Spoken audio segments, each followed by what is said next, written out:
नमस्कार दोस्तों, आज हम पहुंच गए हैं वीक 2 के डे 12 पर। अगर आपने पिछले लेक्चर्स अभी तक नहीं देखे तो आप ज़रूर जाकर पिछले लेक्चर्स को देख लीजिए। और वो आपको कहाँ मिलेंगे? वो आपको मिलेंगे वोकैबुलरी की प्लेलिस्ट में। और ये वोकैबुलरी की प्लेलिस्ट आपको चैनल पर जब आप जाएंगे तो वहाँ पर आपको एक ये वोकैबुलरी की प्लेलिस्ट मिलेगी। इसमें जाकर आप 30 days to a more powerful vocabulary वाली जो किताब है वो तो ऑलरेडी हम कवर कर चुके हैं, और अब हम पढ़ा रहे हैं आपको 6 वीक। तो 6 वीक बुक अभी हमारी चल रही है, जिसका हम कहाँ पहुँच गए हैं, जिस पर हम वीक 2 के डे 12 पर हम पहुँच गए हैं।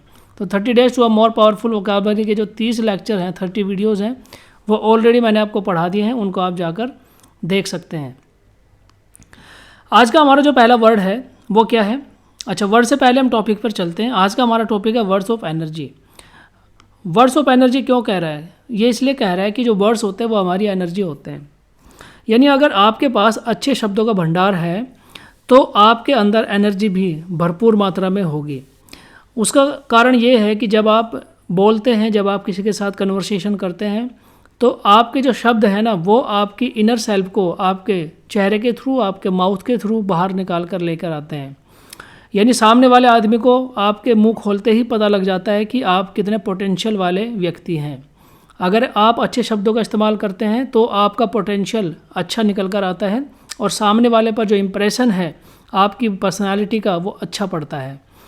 तो इसीलिए कह रहे हैं कि वर्ड्स ऑफ एनर्जी। अगर आप चाहते हैं कि आपकी जो एनर्जी है वो मेंटेन रहे, तो आप वोकैबुलरी या वोकैबुलरी से जुड़े जितने भी टॉपिक है उनको बाय हार्ट आपको करना पड़ेगा। और वोकैबुलरी ऐसा नहीं है कि आप 1 वर्ड, 2 वर्ड या 10 वर्ड आज यहाँ से सीखेंगे तो उनमें से आप 1 या 2 याद करेंगे, उनको भी आप अपनी डे टू डे लाइफ में यूज़ नहीं करेंगे। क्योंकि जब आप यूज़ नहीं करेंगे ना तो आप इनको ख़त्म कर देंगे, तो ये क्या हो जाएंगे? ख़त्म हो जाएंगे। जब आप इनको इस्तेमाल करना स्टार्ट करोगे, यूज़ करना स्टार्ट करोगे आपके डे टू डे लाइफ के अंदर, तभी आप इनसे फ़ायदा उठा सकते हैं। अदरवाइज़ फिर कुछ भी फ़ायदा नहीं है पढ़ने का। और वही माध्यम है, वही तरीका भी है, जब आप इनको डे टू डे लाइफ में यूज़ करेंगे तो ये आपको याद भी होंगे। तो उसके बाद जब ये आपकी मेमोरी में बैठ जाएंगे, आप चाहे एग्ज़ाम दो, चाहे आप किसी के साथ कन्वर्सेशन करो, चाहे आप मंच पर खड़ा होकर कोई स्पीच दो, हर जगह पर ये आपका साथ देने वाले हैं। बाकी सभी चीज़ें आपका साथ छोड़ सकती हैं, लेकिन आपके जो शब्द हैं वो आपका साथ नहीं छोड़ पाएंगे। आपके जो विचार हैं, जब आपके वर्ड्स आपके विचार बन जाते हैं, ठीक है, तो फिर क्या होता है? फिर आपकी जो रियल पर्सनालिटी है वो निकल कर आती है। तो दोस्तों, यही हमारा आज का टॉपिक है, वर्ड्स ऑफ एनर्जी। तो चलिए आगे चलते हैं हम अपने पहले वर्ड के ऊपर, जो है हमारा क्या? एनजेंडर। एनजेंडर का मतलब होता है जब, टू ब्रिंग। इसका जो लिटरल मीनिंग है वो ये है, टू ब्रिंग इनटू एग्जिस्टेंस। ठीक है, जब किसी चीज़ को पैदा किया जाता है यानी एग्जिस्टेंस में लाया जाता है तो उसको हम कहते हैं क्या? एनजेंडर। जैसे अगर आप फसल के साथ में इसको कनेक्ट करना चाहें कि फसल जब उगाई जाती है तो सबसे पहले क्या किया जाता है? सीड्स को यहाँ पर लगाया जाता है, मान लो खेत में, फिर उसमें पानी, खाद सब दिया जाता है, और उसके बाद क्या होता है? उसके बाद एक छोटा सा पौधा निकल कर आता है। तो ये जो प्रोसीजर है वो क्या हुआ? ये प्रोसीजर हुआ कि किसी लाइफ को या सीड से पौधे को उगाना क्या हुआ? एनजेंडर हुआ। ठीक है, लाइफ को क्या किया गया? एग्जिस्टेंस में लाया गया। ठीक है, किसी चीज़ का क्या बनना? कोज बनना, कारण बनना। ठीक है, वही क्या होता है? एनजेंडर, या प्रोड्यूस करना। ठीक है, प्रोड्यूस करना या पैदा करना।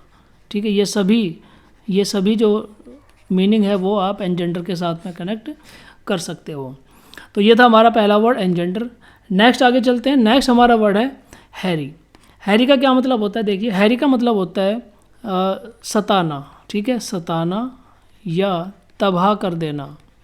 तबाह कर देना यानी जब बार बार लगातार, ठीक है, बार बार लगातार अटैक किया जाता है किसी एक चीज़ के ऊपर, ठीक है, तो उसको वो क्या हो जाता है? वो तबाह हो जाता है या वो बर्बाद हो जाता है।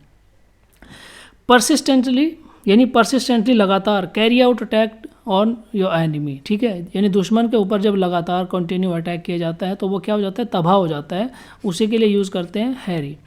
अभी के टाइम में आप इज़राइल, ठीक है, इज़राइल और हमास, ठीक है, हमास या पैलेस्टीन, ठीक है, आप फ़िलिस्तीन के लिए भी इस्तेमाल कर सकते हो। क्योंकि यहाँ पर क्या हो रहा है? यहाँ पर हो रहा है कि इज़राइल पैलेस्तीन या हमास के ऊपर अटैक कर रहा है, और हमास क्या कर रहा है, इसराइल के ऊपर कंटिन्यूस अटैक कर रहा है तबाह और बर्बाद करने के लिए। तो यहाँ पर भी आप कनेक्ट कर सकते हो हैरी को इसराइल और पैलेस्टीन या हमास के वॉर से।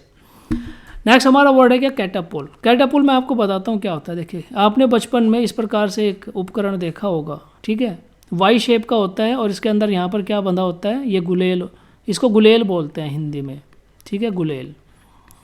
गुलेल में बीच में यहाँ रबड़ बंधी होती है, उस रबड़ के बीच में यहाँ पर गोली या फिर कोई हार्ड कोई पत्थर रख कर अटैक किया जाता है, किसी पर्टिकुलर चीज़ के ऊपर मारा जाता है, ठीक है। बचपन में बहुत खेलते हैं बच्चे, हमने भी बहुत खेला, आपने भी खेला होगा।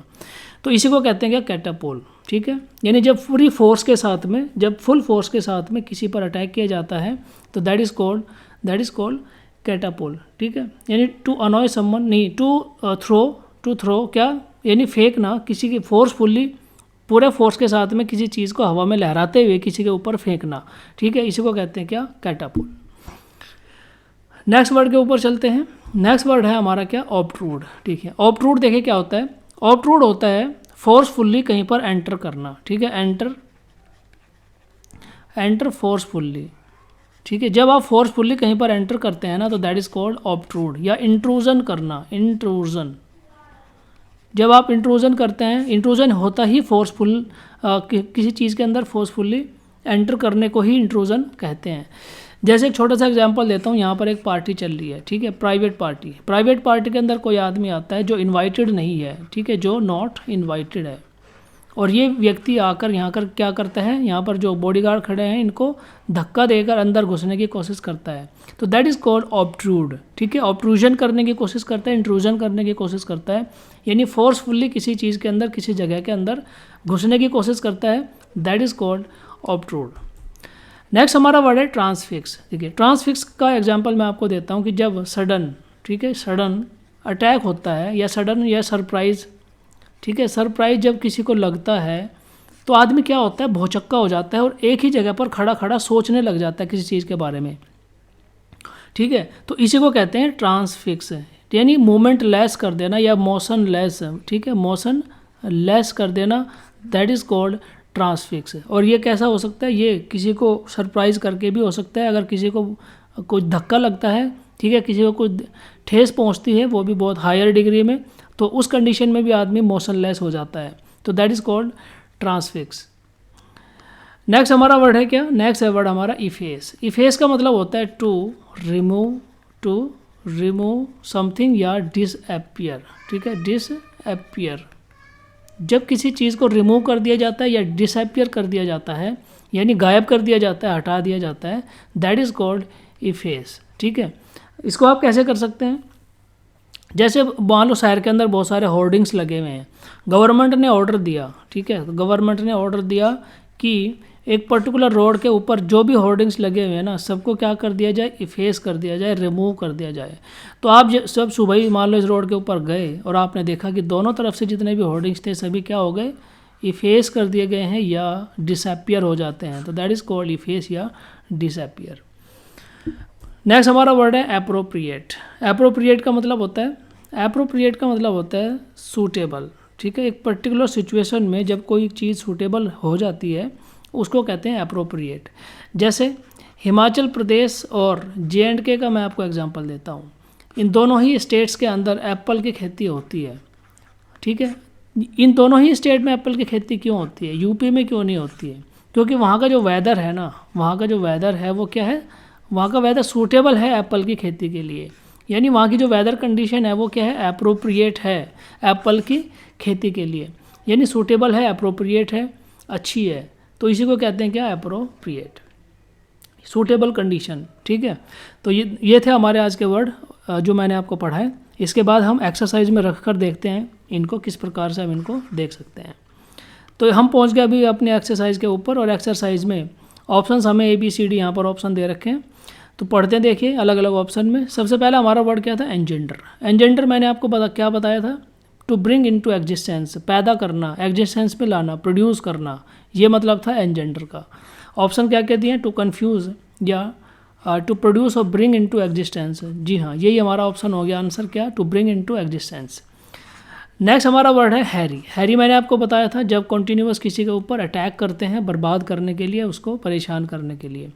ठीक है, ऑप्शन क्या दिया, टू पेस्टर। यस, पेस्टर का मतलब भी होती है, पेस्टर का मतलब भी होता है टू अनॉय समवन।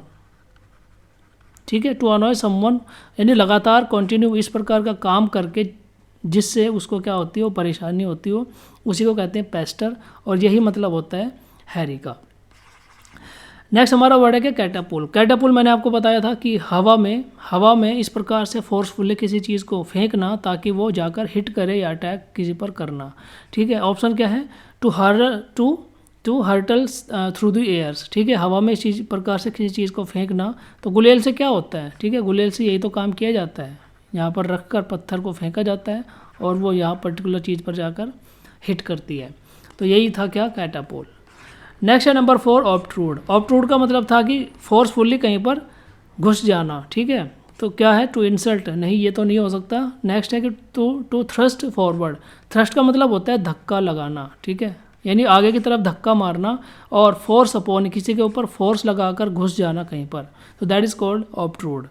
तो ऑप्शन क्या हो गया हमारा, बी। नेक्स्ट है नंबर 5, ट्रांसफिक्स। ट्रांसफिक्स मैंने बताया था आपको क्या, डिसअपियर या remove, to make and hold motionless. ठीक है, यही मोशनलेस मैंने आपको बताया था कि मोशनलेस हो जाना, एक जगह पर फिक्स हो जाना।